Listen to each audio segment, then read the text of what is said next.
ada perempuan yang kayak nangis minta tolong gitu tuh Pak. Aduh.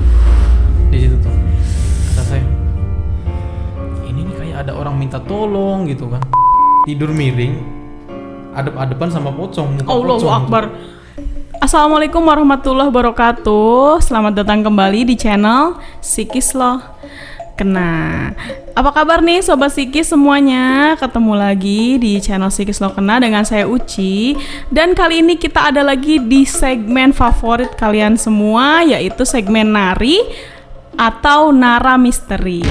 Nah, kalau di segmen nari ini yang pasti Psikis Loh Kena udah menyiapkan satu Nara Misteri yang sudah menyiapkan cerita mistis atau pengalaman horornya yang langsung dialami oleh dirinya sendiri.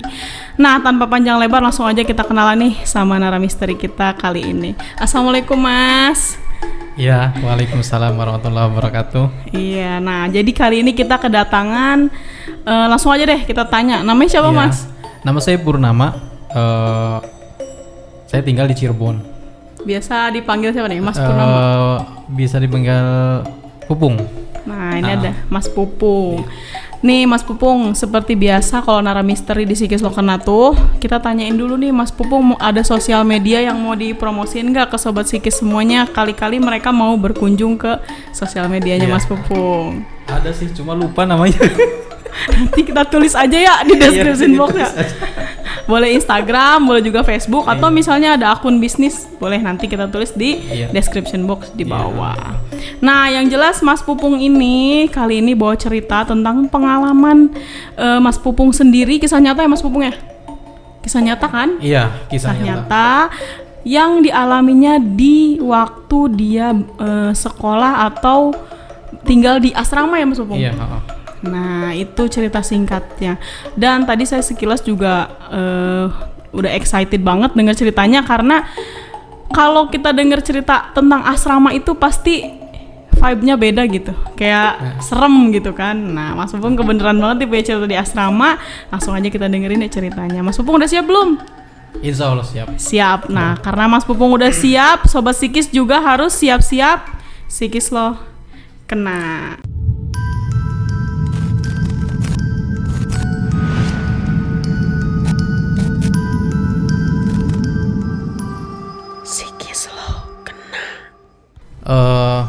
Bismillah ya. Tadi udah kenalan ya sama YouTuber kita Mbak Suci. Iya. Terima kasih sudah berkenan mengundang saya ke sini. Ya, kita yang makasih ya Sobat Psikis, Mas Pupung udah mau berbagi pengalaman. Cuma mungkin untuk pembukaan dulu karena ini tentang misteri. Jadi mungkin saya akan berbicara bagi mungkin ada beberapa orang yang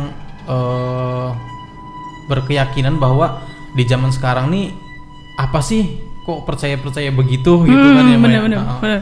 Padahal kita hidup sekarang ini kan dari dulu sampai sekarang nih berdampingan kan dengan sosok-sosok seperti itu, apalagi di Al-Quran sendiri kan kita emang harus meyakini bahwa hal-hal goib itu ada gitu ya Mbak ya.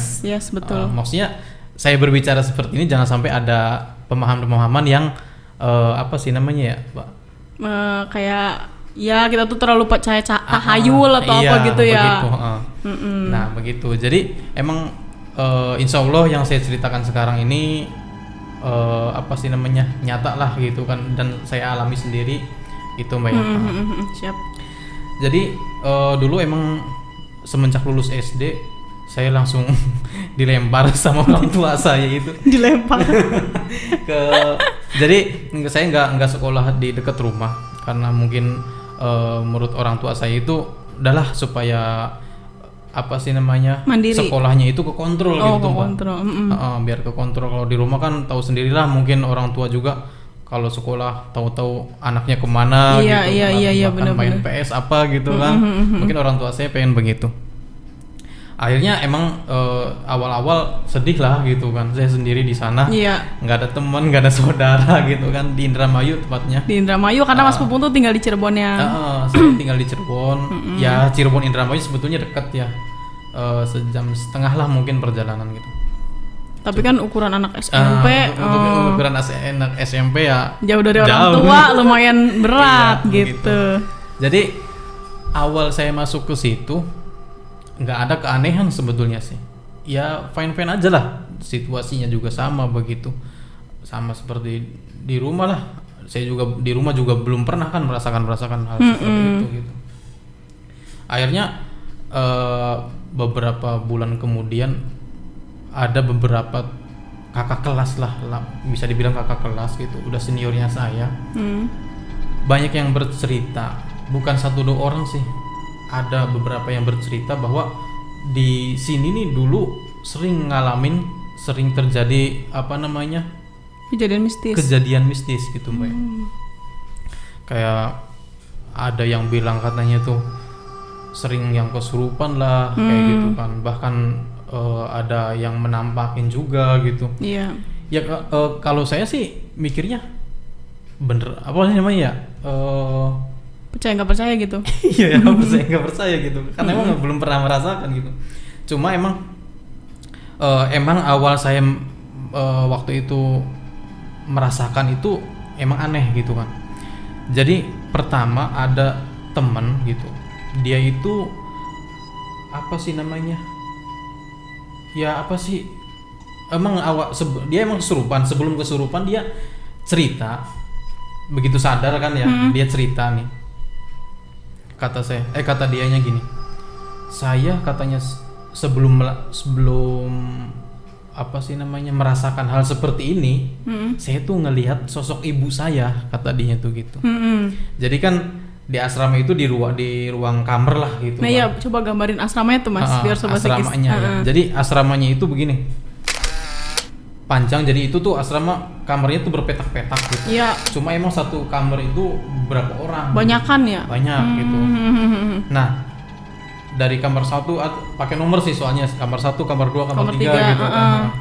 Kalau nggak salah itu kejadiannya di kamar 1. Jadi itu teman saya itu melihat sosok ibunya gitu. Nah melihatnya itu di jendela gitu, di jendela belakang asrama itu. Belum apa-apa takut. Terus di belakang jendela itu. Kata dia begini, loh kok ada ibu saya malam-malam itu Mbak? Iya. Apa sih namanya, ibaratnya kalau misalkan orang tua jenguk atau apa itu kan pasti siang. Siang ya? Dong. Kebanyakan siang. Ini malam-malam dan itu dari belakang jendela gitu. Oh my god. Akhirnya nambah deket si ibunya ini apa sih namanya, ya nggak tahu dia itu pandangannya berubah atau gimana, nambah deket ternyata berubah jadi pocong gitu. Astagfirullahaladzim, jadi apa Mas, pocong? Iya. Astagfirullah. Jadi ini emang awal cerita diceritain sama teman saya itu kan. Abis dia melihat itu langsung itu kejadian dia kesurupan. Dianya nggak sadar tuh. Nggak sadar. Akhirnya ya apa sih, mungkin ada ritual gitu kan. Dipencet ininya lah. Jempolnya kayak gitu. Oh, ya, sadar lagi. Gitu. Berarti dari jendela itu ada sosok ibunya. Terus makin dekat malah makin berubah terus jadi pocong ibunya. Iya. Ya Allah. Dan akhirnya abis gitu kesurupan. Dan Mbak Uci itu ibunya ternyata sudah meninggal. Innalillahi wa inna ilaihi raji'un. Ya Allah. Ibunya tuh sudah meninggal gitu. Itu dia posisinya dia tahu ibunya udah meninggal. Dia udah tahu. Ya berarti dia juga sebenarnya takut ya lihat sosok ibunya tuh, kok ibu saya ada di sini, aneh. Ya mungkin dia itu kangen kali ya. Penasaran gitu. Mungkin emang karena emang pikirannya gimana gitu kan. Nah, apa sih namanya, emang di asrama ini saya juga namanya juga mungkin ada gangguan jin atau apa gitu kan, saya juga nggak itu awal-awalnya begitu. Nambah kesini saya merasakan sendiri gitu tuh. Saya pernah pertama kali melihat keanehan kan itu kan Pak. Ternyata saya rasakan sendiri. Itu waktu itu malam, nggak malam banget sih, jam 11-an lah. Malam lah itu, hampir tengah malam. Soalnya bagi saya malam itu jam 1. Oh iya. Lewat jam 12 baru malam ya. Jam 11. Jam 11 apa setengah 11 gitu ya, lupa saya waktu itu. Pokoknya malam. Jadi kan ada di asrama itu ada kamar mandinya juga panjang. beberapa jadi kamar mandi beberapa bilik lah gitu ya. Iya begitu. Jadi kalau nggak salah ada mungkin 10 mah kali ya. Banyak ya. Soalnya banyak. Kan banyak juga siswanya. Iya. Jadi emang dari dulu itu yang paling ujung. Jadi letter L. Cuma L yang kesininya itu bukan kamar mandi, jadi toilet lah. Yang kesininya itu toilet. Yang paling ujung itu saya hampir jarang mandi yang sebelah ujung sana. Ya sebetulnya ada aja sih yang mandi di situ, ada aja gitu. Cuma menurut saya terlalu mojok lah gitu. Iya. Kalau gelap sih terlalu gelap gitu. Saya malam-malam kebetulan saya sendirian, nggak ada siapa-siapa di situ. Yang lain mungkin udah pada istirahat gitu kan. Saya kamar mandi malam-malam. Kata saya, ini kok malam-malam ada yang mandi mbak gitu kan. Cuma emang pikir saya emang bener ada yang mandi gitu kan. Siapa gitu yang malam-malam mandi jam gitu 11 Allah Rabbi. Kata saya, nah kayaknya di paling ujung gitu kan, bener ada yang mandi tah gitu kan. Akhirnya saya deketin kan. Ya Allah, disamperin. Iya, saya samperin. Saking penasarannya, saya samperin. Loh, nambah hilang yang mana? Mungkin ya nggak tahu lah, mungkin kegiatannya gitu. Saya samperin tambah deket. Ternyata itu nggak ada orang sama sekali. Aduh, ya Allah, kosong kamar mandi. Kosong. Tapi jebur-jebur kedengeran. Jelas itu jebur-jeburnya tuh jelas pisan. Sampai ujung gitu Mas Pupung lihatnya. Sampai ujung. Nggak ada satupun. Nggak ada. Astagfirullahaladzim. Akhirnya apa yang saya lakukan? Lari dong. Udah pasti. Ambil langkah 1000. Iya. Ya Allah. Saking amanya emang saya dulu emang termasuknya parno lah begitu kan.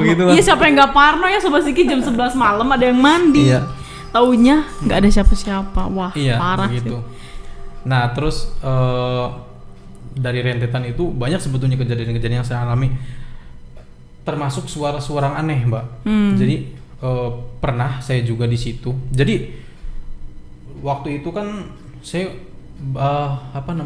begitu SMA nih ya Mbak ya, itu kan kita jadi pengurus kalau iya, mungkin OSIS kali ya, OSIS gitu ya. Jadi pengurus. Nah jadi pengurus itu kamarnya dibedakan dengan anggota, dikasih kamar khusus gitu. Dikasih kamar khusus.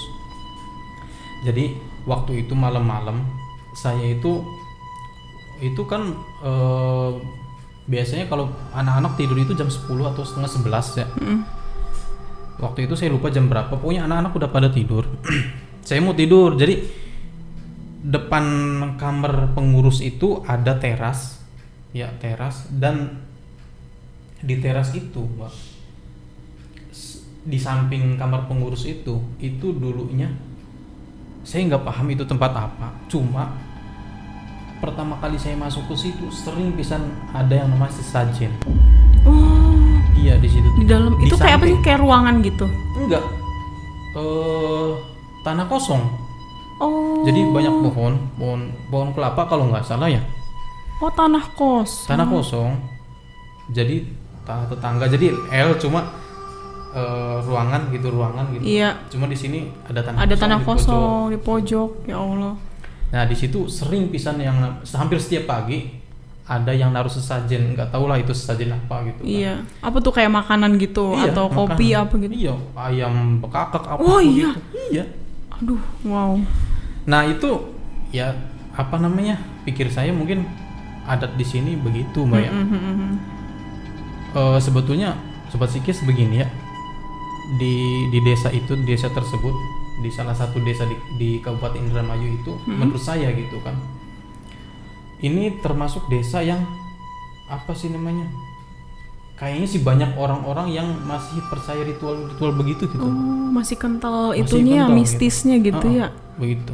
Harusnya saya bilang dari awal begini. Iya, benar. Tapi nggak apa, jadi kita jadi tahu juga. Berarti itu disangka Mas Pupun tuh kayak bawaan tradisi situnya kali ya, gitu ya. Begitu. Orang situnya. Dan anehnya itu sesajen itu sama guru saya mah dimakan gitu. Oh. Dimakan? Iya. Berarti bukan gurunya Mas Pupung yang naro? Bukan. Jadi tetangga luar asrama itu yang naroin di situ. Oh, sama gurunya Mas Pupung dimakan? Iya. Kan katanya nggak boleh kalau sesajen gitu dimakan. ya mungkin ada berkeyakinan yang seperti itu gitu kan. Cuma nggak tahu guru saya cewek apa perempuan lagi ya. Wih mantep berani. Guru perempuan. Terus. Jadi pernah malam-malam saya itu di depan kamar pengurus ada emper apa sih namanya, balkon lah gitu ya Mbak ya. Iya. Yang lain udah pada tidur. Jadi setiap malam itu ada yang namanya jaga malam 2 orang. Jaga malam. Jam berapa sampai jam berapa itu? Itu pokoknya dari jam 10 kalau nggak salah, dari jam 10 sampai pagi. Nanti habis subuh boleh tidur. Oh gitu. Gitu. Ronda gitu ya. Dan kebetulan waktu itu yang jaga malam udah ada di depan semua, nggak ada yang di situ, udah pada bangun lah gitu. Saya mau tidur kan di situ. Pas udah gelar kasur saya, ada suara aneh gitu. Ada perempuan yang kayak nangis minta tolong gitu tuh Pak. Aduh.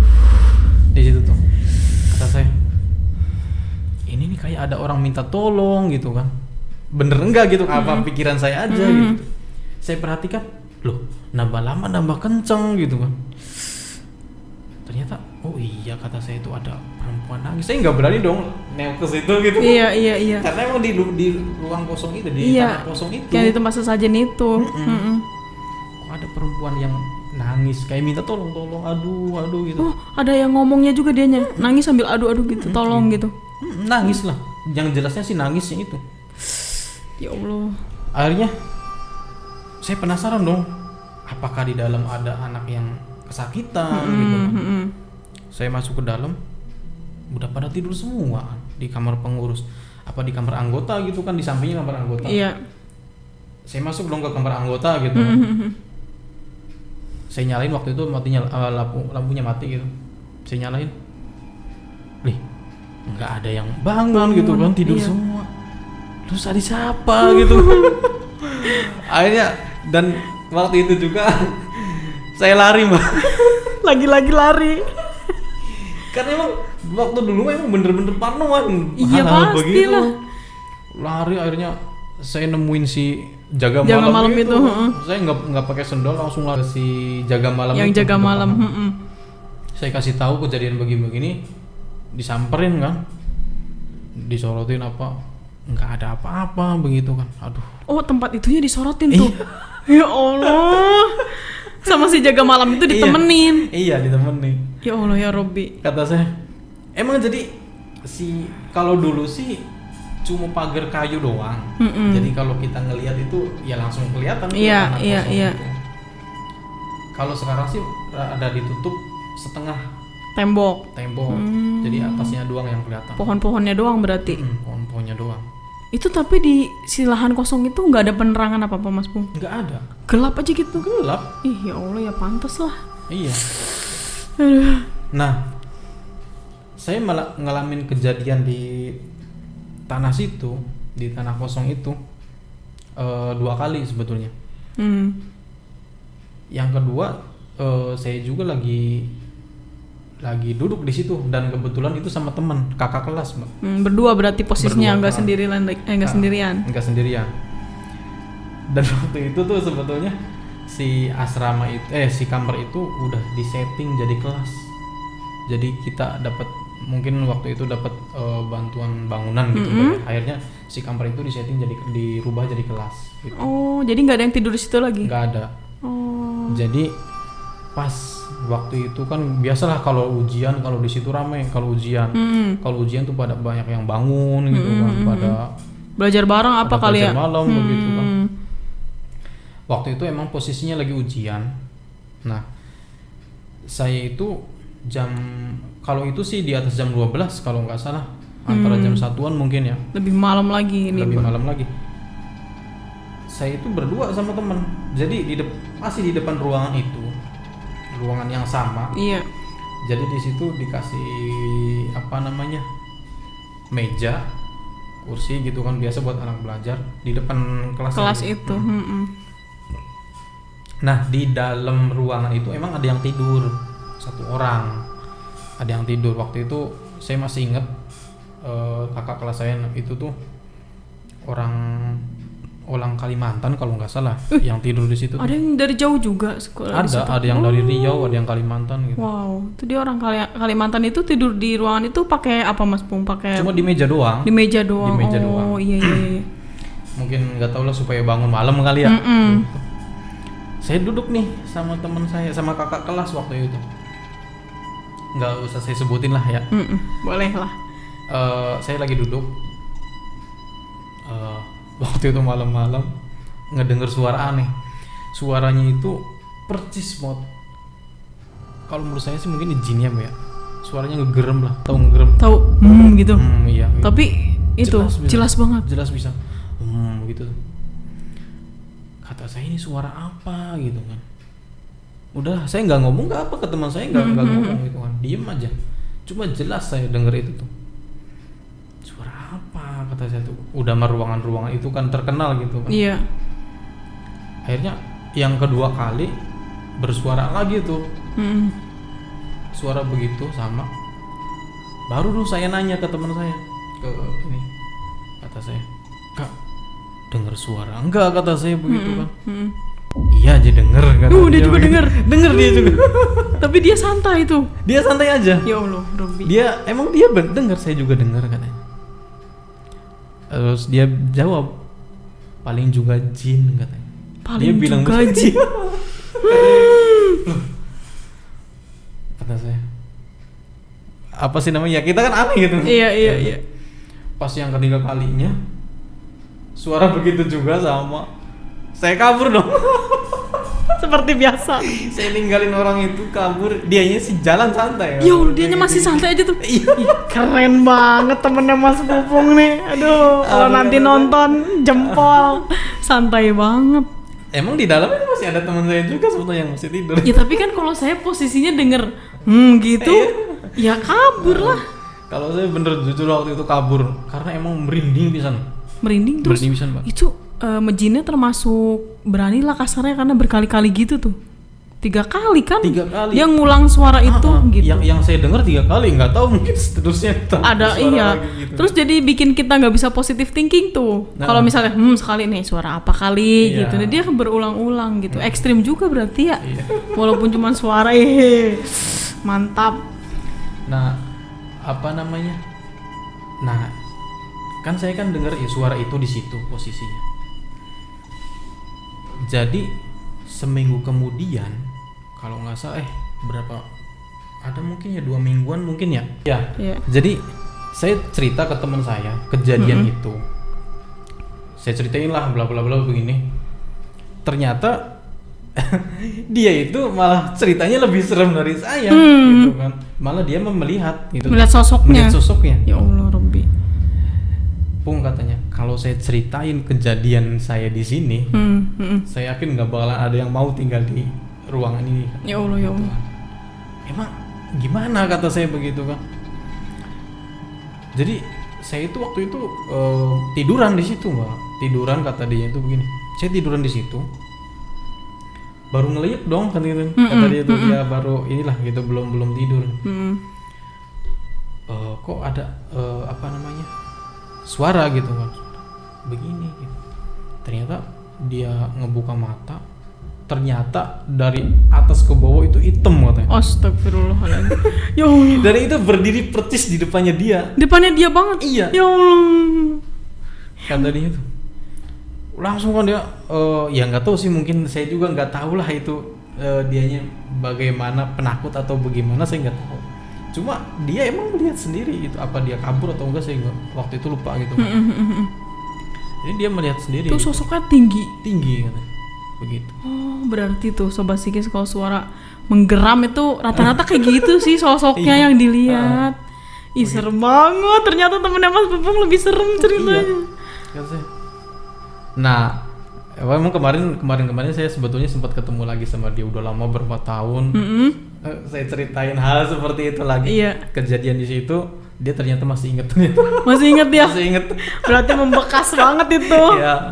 Ya Allah. Emang beberapa bulan kemudian, bulan yang lalu saya ketemu gitu. Lagi. Waktu itu ada kondangan ke teman gitu. Itu. Terus kejadian itu sebetulnya nggak sampai di situ. Kalau dengar suara aneh, dari mulai bayi tadi orang yang nangis apa sebetulnya ada, sebetulnya saya merasakan sendiri di situ. Bayi, emang ada bayi? Nah itu saya juga nggak tahu, ada bayi suara bayi nangis gitu kan dia. Kalau kadang lagi tidur nih gitu, kok ada suara bayi gitu tuh. Sering di situ tuh. Merinding. Begitu. Jadi masih di lingkungan yang sama ya, di asrama itu. Jadi kalau di asrama itu kan dulu di sekolah ada kegiatan pramuka, Mbak. Ekskulnya ya? Iya, ekskulnya. Waktu itu ada namanya, kalau di sini merenungan malam ya. Jurit malam. Oh, bukan? Jurit malam. Yang kita malam-malam menjelajahi tempat apa gitu sama begitu. Kakak kelas tuh. Iya, kalau di sana mah apa sih, jelajah malam kalau nggak salah. Iya. Kalau di sana sama lah, kurang lebih. Jadi kalau di sono emang dipisahin kegiatan putra sama putri itu, Mbak. Terutama untuk pramuka gitu, itu dipisahin. Waktu itu emang lagi jelajah malam untuk perempuan waktu itu tuh. Jadi kalau jelajah malam perempuan, yang pengurus laki-laki dilibatkan gitu kan, khawatir ada buat apa-apa, jaga-jaga. buat jaga-jaga begitu. Waktu itu saya udah jadi pembina waktu itu kan. Udah jadi pengurus gitu. Pas jelajah malam putri gitu, udah dibagi tuh kan pos-posnya tuh, Mbak ya. Iya. Nah, dibagi. Berarti sekitaran asrama situ posnya. Asrama situ. Karena luas sih ya mungkin ya. Luas. Jadi emang di desa itu, Mbak ya. Jadi emang sebetulnya di luar asrama. Cuma masih desa itu. Cuma ya nggak sampai jauh. Iya, berarti gitu, masih sekitarannya lah ya. Situ. Yang saya bilang tadi emang desa itu unik. Iya, masih kental gitulah kepercayaan kayak gitu ya. Kepercayaannya iya. Dan sampai kemarin kita di Glide FDS saja kan di Indramayu masih kental pisan, Mbak. Begitu, Mbak. Itu di Indramayu kan. Gitu. Emang Mas Bung kebagian Indramayu waktu itu? Indramayu. Oh, tapi bukan desa itu. Bukan. Berarti rata-rata masih emang percaya. Rata-rata gitu. Nah, waktu itu apa sih namanya, jelajah malam ya waktu itu. Saya kebagian di pos berapa ya? 3 atau 4 gitu, lupa saya waktu itu tuh. Cuma emang ditempatinya berpasangan tuh. Jadi pembina laki-laki sama perempuan berpasangan gitu. Tapi nggak berpasangan, kadang nggak berdua juga, kadang bertiga. Iya. Yang penting setiap pos ada laki-lakinya. Ada laki-lakinya. Gitu. Dan kebetulan itu waktu itu saya berdua sama teman saya perempuan. Nggak usah saya sebutin ya laki apa namanya gitu. Sama perempuan. Kalau nggak salah pos 3 kali ya. Saya udahlah pos 3 aja gitu. Dan di pos itu dekat dengan makam, Mbak. Oh, posnya Mas Pupung nih dekat sama makam. Iya, pos saya itu dekat sama makam. 10 meter lah sama 10 makam. Meter mah deket. Iya, dekat pisan. Ya Allah ya Robbi.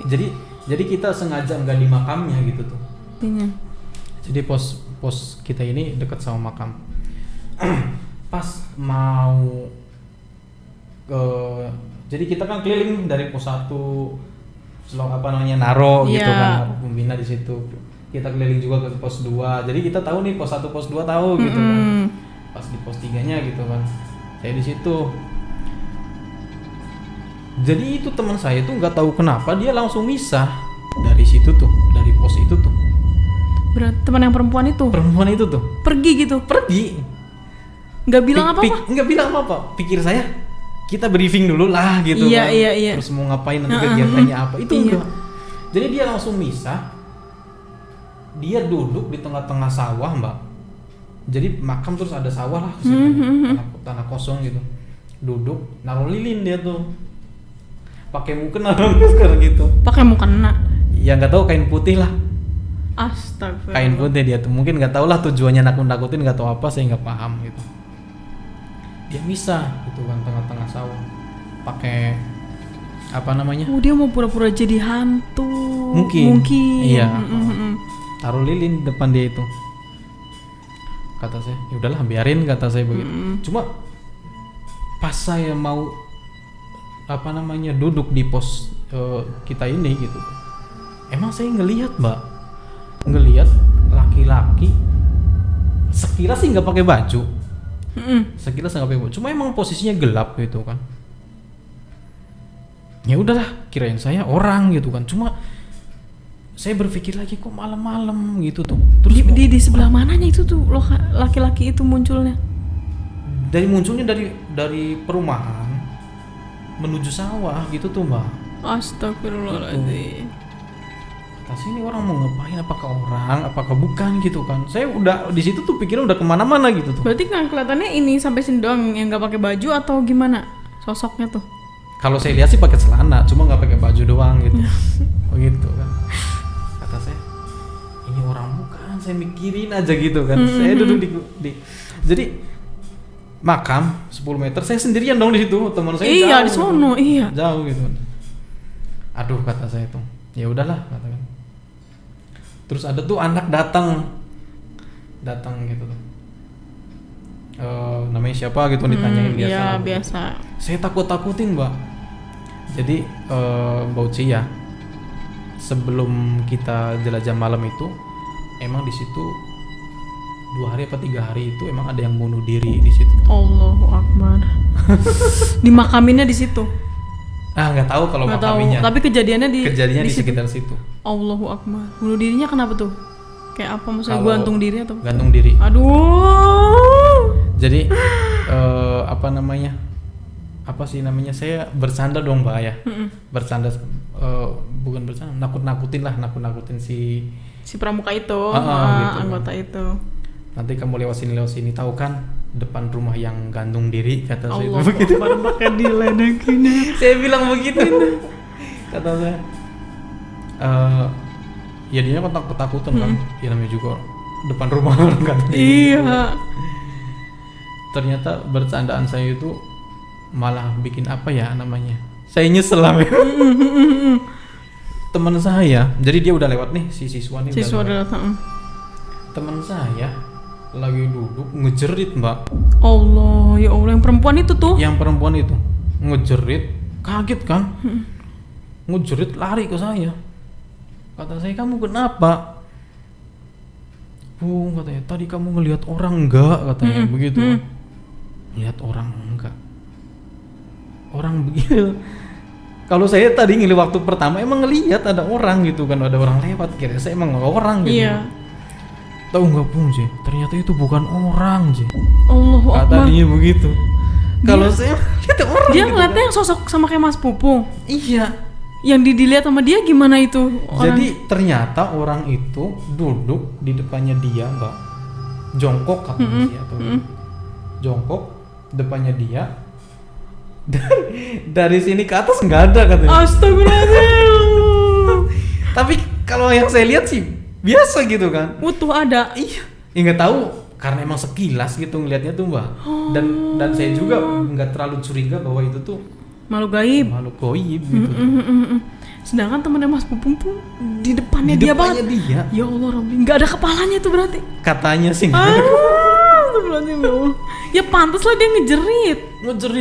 Dia ngejerit, lari ke saya kan.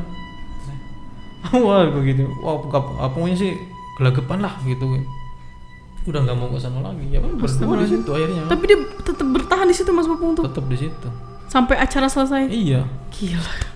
Kalau aku mau udah kabur sama Sikis. Astagfirullahaladzim, itu ekstrim sih, parah itu. Iya. Saya pikir apa ada hubungannya dengan orang bunuh diri iya. Gitu kan. Apa ada hubungannya ke situ? Cuma kan tapi desas-desusnya gitu. Itu yang bunuh diri laki-laki apa perempuan? Laki-laki. Katanya ini apa namanya sih? Ya nggak tahu ya kabar burung gitu kan dari tetangga apa sih katanya sih emang terlilit utang gitu kan. Coba nggak tahu gitu.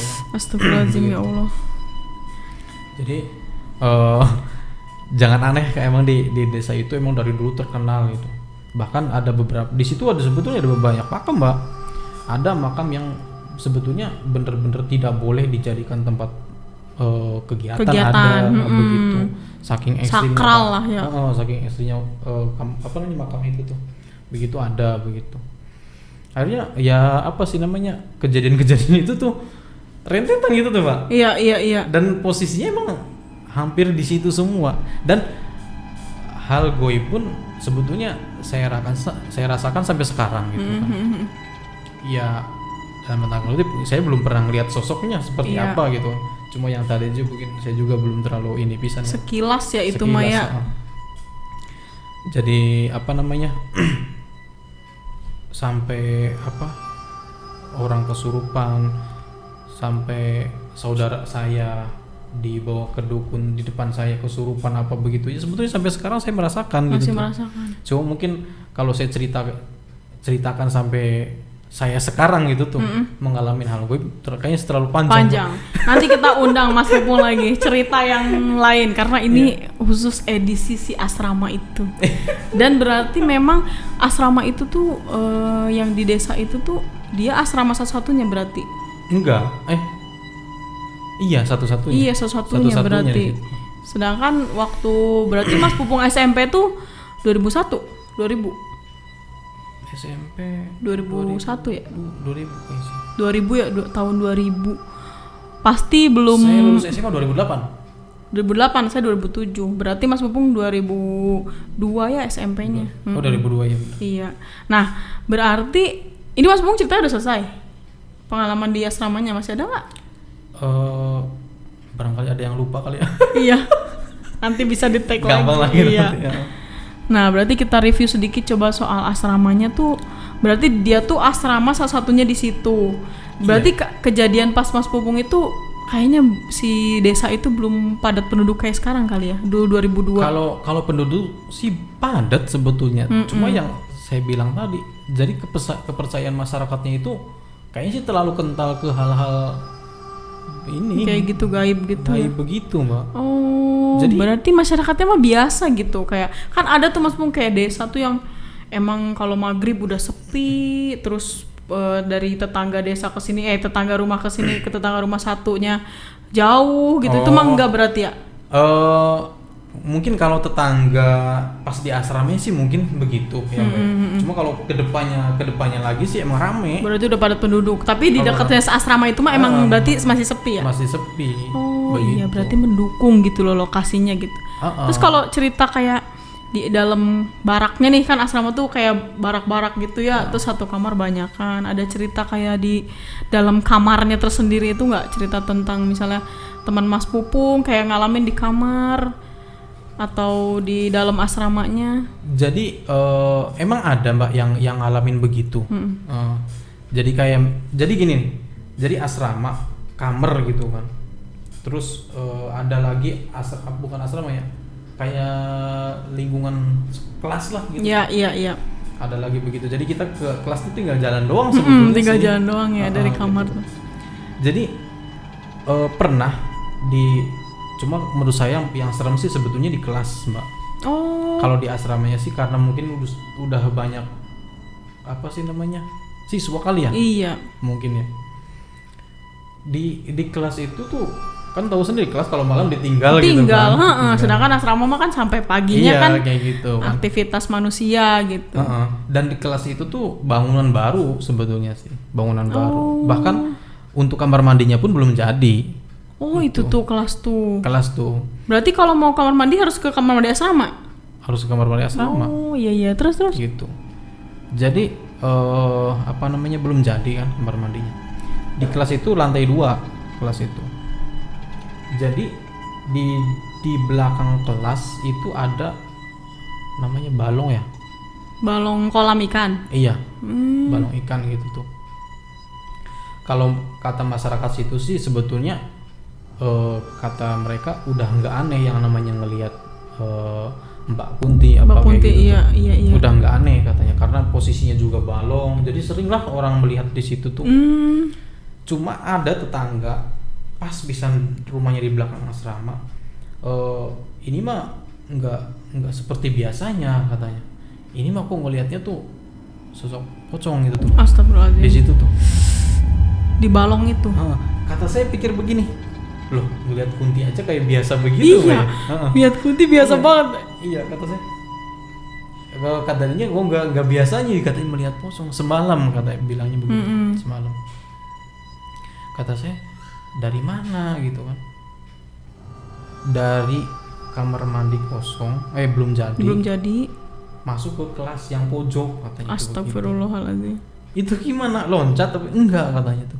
Melayang aja melayang. Kok begitu ya? Kok loncat ya? Kata saya,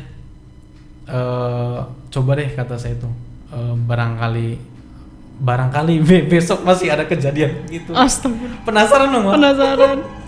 Saking penasarannya saya belum pernah yang melihat gitu. Iya. Tungguin kan di situ. Astagfirullah, ditungguin. Dasar. Karena gini ya, kalau saya apa sih namanya? Mungkin beraninya kalau ngelihat sengaja gitu tuh. Kalau nggak sengaja. Iya. Itu kan kaget kan? Bener. Kaget gitu kan. Tiba-tiba ditongolin gitu. Iya. Nggak ada lah kejadian begitu. Dulu mah kayak kejadian-kejadian apa sih namanya, foto terus ada sosoknya, emang sering gitu tuh Mbak ya. Iya, gitu. Zaman dulu suka ada yang kayak gitu ya. Suka begitu kan, sering cuma di kelas itu doang, kalau di tempat lain mah enggak. Oh, jadi akhirnya tuh kelas itu, kelas pojok itu. Kelas pojok itu. Letak kamar mandi tuh sebelahan. Sebelahan. Oh, pantesan. Deket balong juga. Deket balong juga. Ya emang di situ katanya sih udah nggak ada yang namanya ngeliat kuntilanak iya, gitu. Kayak gitu. Suara-suara. Cuman waktu itu anehnya kok pocong yang ada di situ. Biasanya si Nyai Kun-kun iya, itu. Gitu. Jadi emang untuk kejadian yang siswa kesurupan di situ sebetulnya nggak hanya satu gitu kan. Banyak lah. Cuma yang pernah saya alamin semenjak di situ tuh ada 4 orang sama anak ini gitu kan. Bahkan kayak rep-rep kayak gitu tuh Mbak. Iya rep-repan. Itu mah emang saya merasakan sendiri hampir setiap malam gitu tuh. Mas Pupung rep-repan? Iya. Ketindihan gitu? Kalau bahasa Indonesia kan ketindihan. Ketindihan sering gitu, dikejar-kejar juga. Kayaknya sering pisan di situ tuh Mbak. Sering pisan.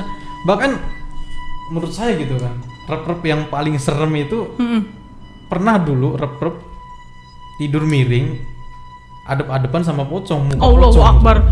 Ya Allah. Saya pikir guling. Sampai sekarang saya masih ingat, menurut saya itu rep-rep paling serem kata saya yang saya rasakan gitu kan. Biasanya yang lain itu dikejar-kejar apa gitu kan, ditindihin apa sampai nggak bisa gerak. Ini kata saya hadap-hadapan sama pocong. Allahu Akbar. Itu gimana tuh sosok pocongnya? Masih inget nggak? Ya itu muka rusak begitu. Mukanya rusak. Hitam. Allah. Ya Allah kata saya. Kok bisa gitu kena rep-rep sampai hadap-hadapan. Ekstrim itu mah ya. Cuma saya pikir ini kan rep-rep gitu kan, bukan penampakan gitu kan. Tapi ada juga Mas Pung, orang yang rep-repan itu, orang yang tidak pernah melihat dengan mata terbuka gini, tapi dia bisa melihat ketika dia dalam keadaan rep-repan. Kayak gitu? Saya contohnya iya. Tapi berarti saya sering dong Pak? Iya, jadi kalau misalnya gini, ini flashback sedikit ya, tentang rep-repan tuh. Saya tuh pernah rep-repan melihat sosok cewek, ya kan?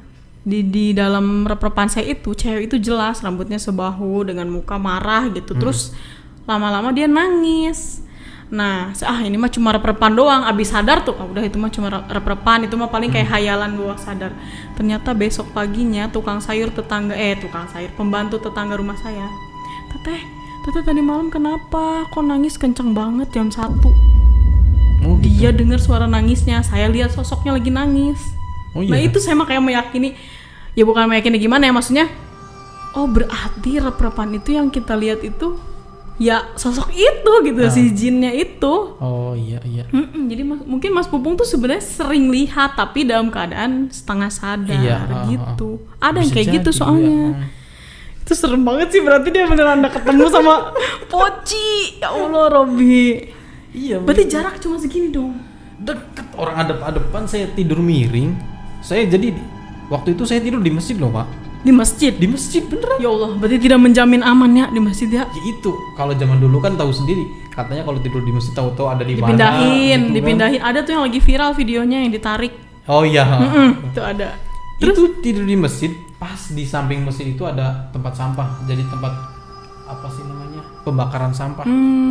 Jadi saya tidur mukanya itu ngadep ke tempat pembakaran sampah gitu. Oh iyalah, itu kan tempat kotor, tempat apa ya? Kata saya, iya Allah serem. Kalau pikir saya itu rep-rep gitu kan Pak ya. Ternyata saya masih ingat sampai sekarang masih ingat gitu tuh. kayaknya ini rep-rep terserem iya gitu. Karena sampai muncul sosok orang kita kalau rep-repan kayak nggak bisa melek aja udah serem gitu loh, kayak takut kita kenapa-napa gitu. Oh iya benar Pak, jadi rep-rep saya itu anehnya begini, biasanya kan kalau rep-rep kita dibacain apa susah kan? Jadi itu mah begitu buka ngelihat sosoknya gitu tuh langsung bisa sadar gitu tuh, apalagi kayak gitu. Iya soalnya kalau orang rep-repan kan dia kayak perasaan tuh mata tuh buka susah. Baca istighfar aja susah banget man. Iya. Kayaknya Mas Pupung ini ternyata udah pernah lihat ini, ekstrim banget. Begitu. Lihat pocong ada pada depan, ya Allah, nggak dipeluk itu. Serem bisa. Aduh, ya Allah, ekstrim banget. Sebetulnya saya dulu mah emang termasuknya parnoan dulu mah. Jadi ya nggak tahu kalau sekarang karena mungkin apa sih namanya, kayak sering ngelihat orang kesurupan apa begitu tuh. Mentalnya udah lumayan inilah ya, lumayan kuat mental. Dan kata orang tua saya, kamu wajar Pung katanya takutan orangnya. Lahirnya soalnya siang katanya. Apa hubungannya? Iya. Dulu mitosnya gitu kan, kalau lahir malam beranian, tapi kalau lahir siang tuh katanya penakut. Iya. Gitu. Aduh, Masya Allah nih ceritanya. Ternyata waktu awal saya tawarin ke sini, kata Mas Pupung tuh, aduh saya mah nggak punya katanya pengalaman kayak gitu katanya, cuma temen saya mah cuma suara-suara doang. Ternyata Sobat Psikis dengar sendiri ya, ceritanya ekstrim juga gitu kan. Wah mantep banget. Nanti kita undang lagi Mas Pupung nih, cerita yang lainnya Mas Pupung. Yang waktu itu Mas Pupung bilang itu loh, yang sampai diobatin ke paranormal itu. Iya. Insya Allah lah nanti gampang. Segmen selanjutnya. Nah, Mas Pupung udah selesai nih ceritanya. Udah. Siap. Oke, makasih banyak buat Mas Pupung yang udah berbagi cerita di channel Psikis Lo Kena. Menurutku ceritanya ekstrim sih, apalagi yang terakhir itu ekstrim banget karena tidur bersebelahan, adep-adepan malah. Iya. Sama sosok pocong yang mukanya hitam dan hancur. Itu ada baunya nggak sih Mas? Nggak ada ya, cuman kayak sosoknya aja. Iya. Itu ekstrim banget sih. Oke Sobat Psikis, untuk segmen Nara Misteri kali ini kita akhiri. Jangan lupa untuk selalu ambil hikmah baiknya dari setiap kejadian atau pengalaman yang diceritakan oleh Nara Misteri kita di sini. Dan percayalah selalu bahwa memang kita itu hidup berdampingan ya Mas Pung ya, dengan jin, karena memang dalam Al-Quran juga Allah sudah menciptakan jin dan manusia ya tidak lain tugasnya cuma beribadah kepada Allah ya Mas Pung. Nah Sobat Psikis, kalau Sobat Psikis suka dengan ceritanya Mas Pupung, Sobat Psikis boleh tekan tombol like, terus komen juga part mana yang Sobat Psikis paling sukai dari ceritanya Mas Pupung. Atau kalau Sobat Psikis punya pengalaman di asrama seperti Mas Pupung, silakan komen juga di kolom komentar. Dan jangan lupa ditekan tombol subscribe-nya, terus nyalakan tombol lonceng notifikasi supaya Sobat Psikis nggak ketinggalan update dari channel Psikis Lo Kena. Nah kalau gitu kita langsung pamit aja ya Mas Pupung ya. Mohon maaf kalau ada salah-salah kata. Sobat Psikis, terima kasih juga sudah menonton video ini sampai habis. Siap-siap Psikis Lo Kena. Assalamualaikum warahmatullahi wabarakatuh.